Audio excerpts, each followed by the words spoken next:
These two boulders with the insignia CW marks the entrance to something pretty spectacular.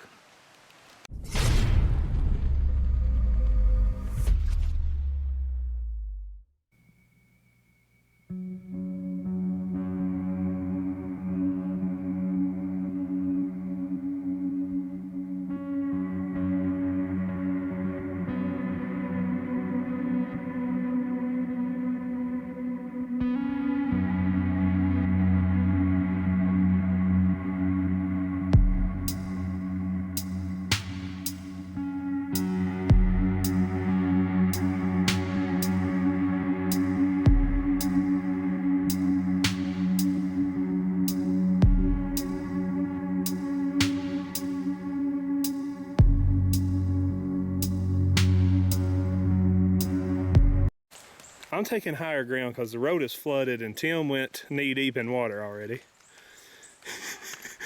Oh, it's already starting out rough, bro. Coming back down to road level, and it's just had nothing but rain all yesterday and today.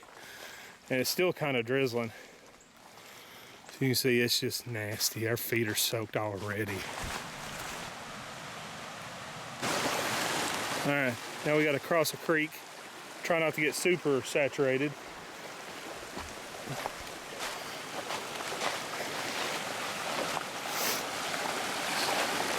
You think that's going to be a safe spot to step? That's a oh heck yeah, dude. That's a gamble, man. Oh, there we go. Well, you going first this time, so it's gonna be fun. Oh, you made it. I did, man. That ain't fair. I made it.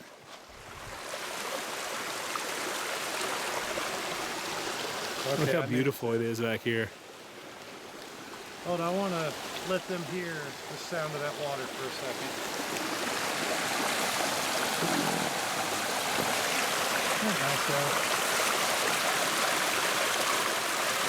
All right, that's enough of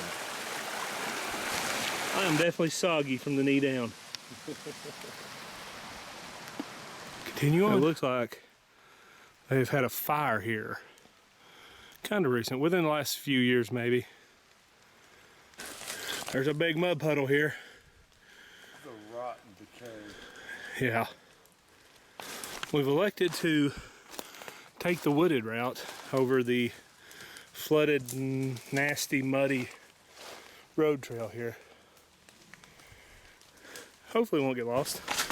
Oh, really wet here. This is a rough little trek just because of how wet it is. If it had been dry, wouldn't be bad at all. Welcome everyone, it is John, and today I'm at Corpsewood Manor, a home of Satanism and tragic murders.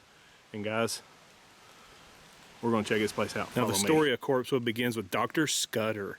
He was a professor at Loyola University in Chicago, and him, along with his housekeeper Odom, and their two dogs moved here in 1977.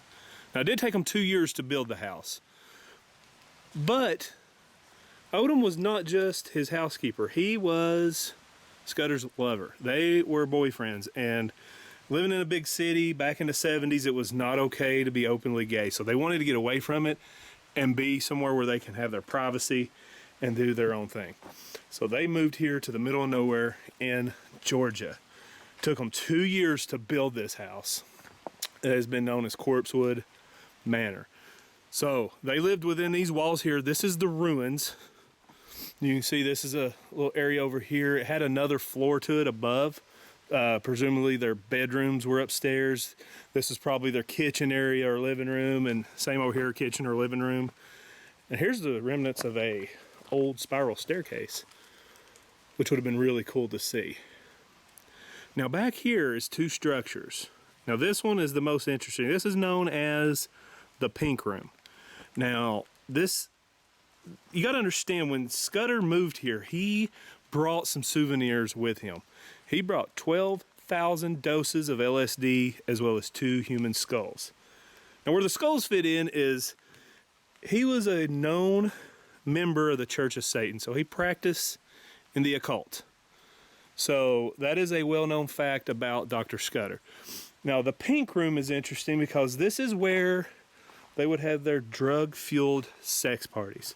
They would invite people over, they would do LSD and have sex parties inside this room. Okay, I'm standing inside of the pink room. Now, as Dr. Scudder and Odom lived here, they came across a young man named Brock. Now, Brock was coming up here often. They were doing drugs. They were having sex parties inside this room. Now, Brock was never allowed inside the main house. So they would always meet here in the pink room, do their thing, and Brock would go on. One day, Brock brought a friend here, and his friend did not want any part in the sexual activities. He didn't want it, so they left. And his friend proceeded to convince him that Dr. Scudder was taking advantage of him. So they devised a plan to come back and rob Dr. Scudder, because, you know, Brock had never been in the main house and thought he must have riches. He must be very wealthy to have this kind of place up on the mountain. So Brock and his friend came up here with the intentions of robbing Scudder and Odom. So what they did, they took Scudder inside the pink room and they bound him up, gagged him, and they shot and killed Odom and his 2 dogs right in front of him. And they were demanding what money and priceless artifacts he had to be turned over. Once they discovered he did not have things of great value, they proceeded to shoot him 5 times in the head and murder him. So this was a very gruesome, gruesome murder. Now, Brock and his friend fled. They went all the way to Mississippi, and they wound up murdering another guy in Mississippi. Brock finally decided he was going to come back and turn himself in. Now, the crazy thing is the locals here, a lot of the locals did not want Brock to have to go to prison for this.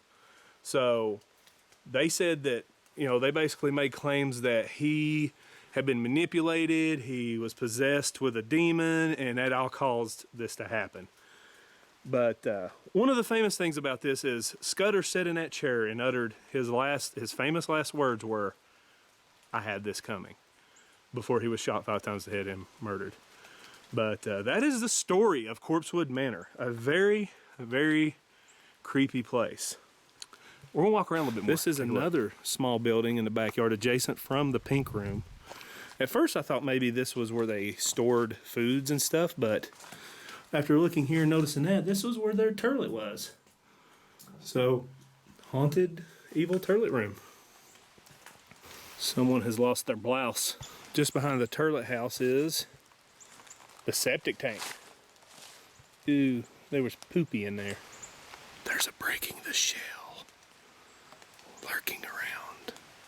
Guys, go check his channel out. Now here's another shot of the house itself. Now notice you see a no trespassing sign, but that is for the perimeter. The woods back that way is private property. This is public land, so we're allowed to be here. But there's a picture of it, and you see in the beginning of the video where it had to upstairs, and it had to walk out to this and had to look like a room above it. Alright guys, thanks for watching. I hope you enjoyed this video of Corpsewood Manor. It's a nasty, wet day. Our feet are soaked. Don't forget to check out Tim's channel. Show, yeah, guys. He did a video here too, guys. So go check it out. But before I go, they say, if you remove a brick from here, that you'll be cursed forever. There's only one way to find out, guys.